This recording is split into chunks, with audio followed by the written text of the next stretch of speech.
Guys and girls, how do you think the property market has gone the last 18 months? Have people made no money, a lot of money? We're going to give you one real life example of someone who's bought 18 months ago that has made hundreds of thousands and bought a positively geared property. It all sounds too good to be true. It is happening in our market. How to do it, who's done it, we're going to tell you about it. Stay tuned.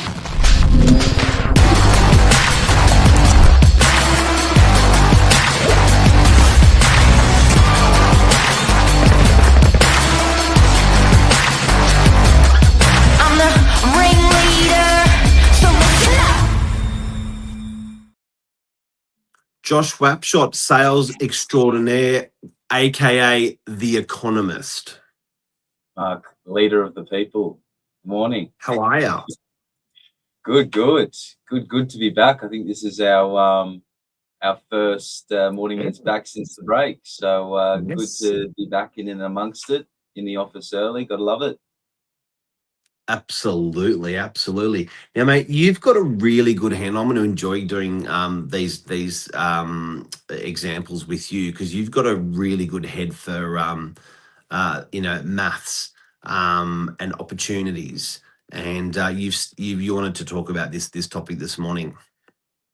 Yeah, definitely. I thought like you sort of with the intro, it sounds too good to be true, but purchasing at the right time and having the right plan in place. You've seen it over the last 18 months. We've had a project, guys, that you're all familiar with and would have heard of, 7 Rodborough Road, French's Forest, a project that's just about to complete. About 18 months ago, we started selling over at 7 Rodborough Road, and I had a specific buyer I wanted to discuss their journey throughout their purchase at 7 Rodborough Road, because I thought it was one that everyone could learn from and implement into their own investment strategy. Now, this began with a warehouse purchase at the very beginning of the offering of the project. So, guys, if you're not familiar with off the plan, obviously, if you can't see, feel, touch, the developer needs to give some sort of incentive to bring the market into purchase, and that generally is price. So you'll generally have quite an attractive or a very competitive square meter rate on these sales. And obviously, when you're picking the right developer, the right location, this could be a recipe for success, I believe, and we've seen that. With this specific buyer, for example, he's bought a pretty standard warehouse, nothing crazy, nothing big. About 130 odd squares altogether in 2 car spaces. So it's got a nice open, floor, 4.5 meter wide, kitchenette, bathroom, and then a nice mezzanine level, carpeted, air conditioning. And essentially, we've come to completion now. Now, all these warehouses have been revalued. So initially, they would have purchased under superannuation. And I believe they would have left a clause in there with discussions with the developer in regards to being able to re-exchange under a new entity. People will do this for tax purposes or purposes such as this. So essentially, we've come to the end. We're walking into settlement. This buyer's gone and had their property or the warehouse revalued in its current market. And essentially, what that has allowed this buyer to do is actually redraw those funds that they put down initially through their superannuation, now exchange under a new entity, and by purely using the equity that's been created over that construction phase, they've essentially been able to fund this purchase with no cash now, as they've been able to absorb that initial deposit back into their super balance.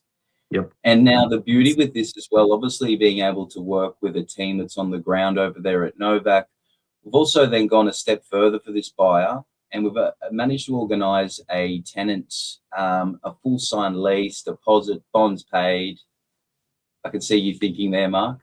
Can I just pause for a sec and just kindergarten talk what you just spoke about in numbers? So, bought a warehouse, just a concrete box, 90 metres squared, French's Forest, 830, 50 grand then did a concrete slab in it. The builder built a concrete slab for them, 70 grand. So they ended up in it, I'd say 900,000 on construction when now that it's finished, and they were buying for cheaper, a bit like retail. If you go into the store, you pay more. If you buy online, you get it for cheaper. So they bought off the plan, they got it for cheaper. Now, bunny hopping to where you just came up to now, it's the stuff, the identical properties that was purchased for, with the concrete and stuff, 900 is now getting valued and selling for 1.2 to 1.3, about 300 grand. Back to Mhm. you. Yeah, so essentially that 20-30% equity created over that period. And you've got to remember, Mark, or for people that aren't familiar with off the plan, you're essentially paying that either the 5, most cases 10% deposit at the start, and you're Yeah. not paying for that asset over the build period. So you're exposing yourself to that growth for as little as that 10% deposit. Now, People when you think forget of that. this, They think they're paying interest repayments along the way. They're not. You're right.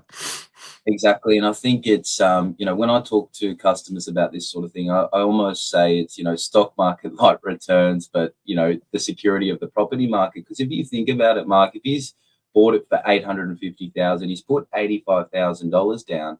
And like we've Yeah. just said, in terms of the equity he's created, you're talking $200,000-300,000, and that's a On good 30. 85 down.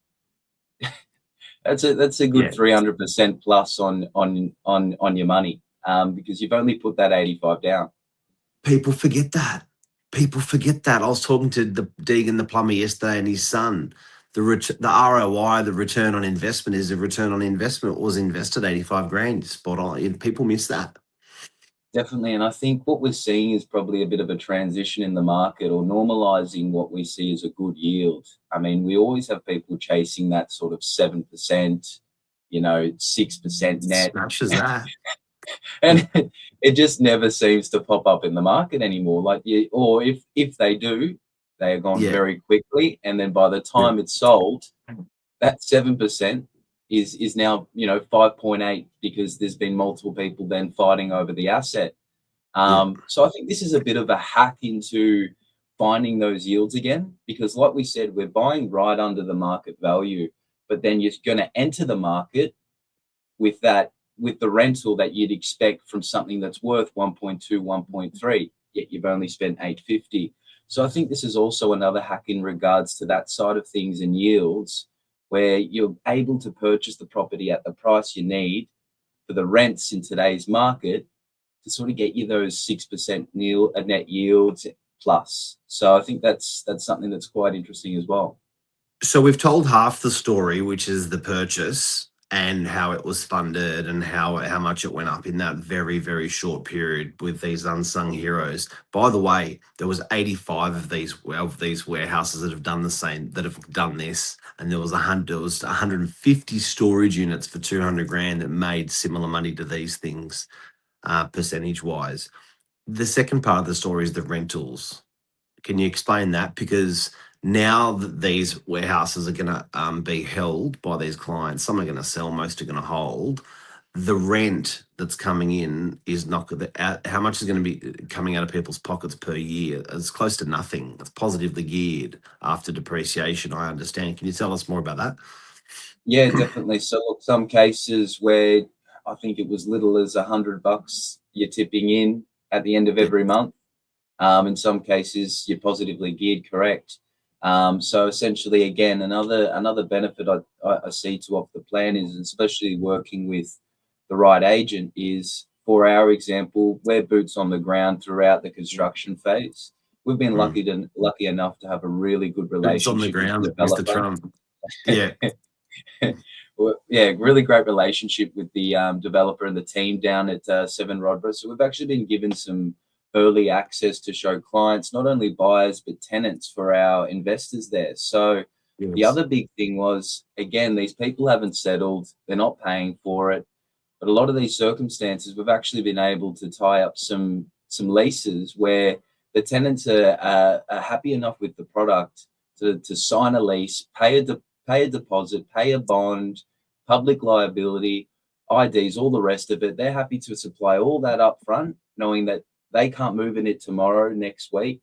Some of these people have waited a good 2-3 weeks just to get in, but have signed and done everything they can, as you would expect from a tenant. So that's the other beautiful side to it, is that essentially these owners are not only walking into a great return on investment in terms of equity, but now as soon as they settle, they've got a tenant in there paying that mortgage, which essentially means what we pointed to: your original cash that you put down as a deposit back in your super fund, nothing spent. Tenant in when you've gone to settle. There's no waiting 3 months. There's no, waiting for the right tenant. You've done all that, towards the end of the construction phase, and you're walking into a fully funded investment. So this example, ex-family that bought the Unsung Heroes 18 months ago. I'm going to go from beginning to end. They put down $85,000 deposit, $84,000 deposit. Value went up to 1.2, 1.3 valuation, and that's what they're selling for now. So they put down they had no interest payments along the way. They bought wholesale. Now it's worth retail. They've also had a tenant found for their property. So when they're funding that purchase price, I missed the mezzanine. They put in a concrete mezz. They got the builder to do it and paid them. So 900 now, 200-300 grand made. Now it's complete. You can walk through. It's beautiful. Can you pull that up on your phone and show us the photo of the building? It looks just stunning. Now it's complete. Now we've also found them a tenant.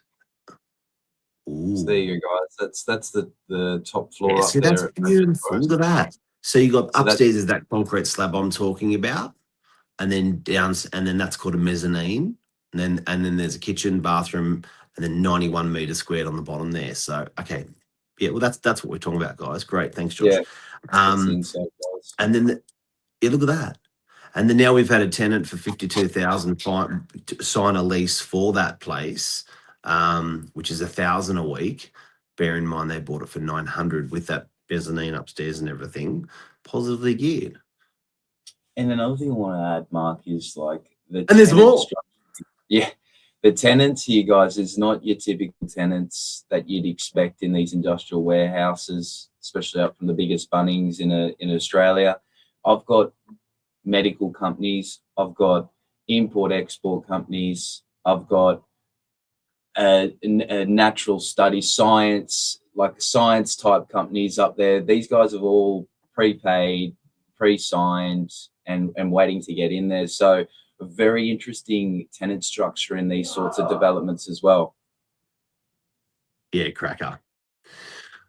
Thank you so much. Congratulations. And I think also from an agent's perspective, it's a long haul. So you've done great, selling these properties and renting these properties. And it's not an in and out project that we're used to, which, people we can sell a property for within 2 weeks or 4 weeks. These things go on over sometimes 2 years or 4 years, these off the plans.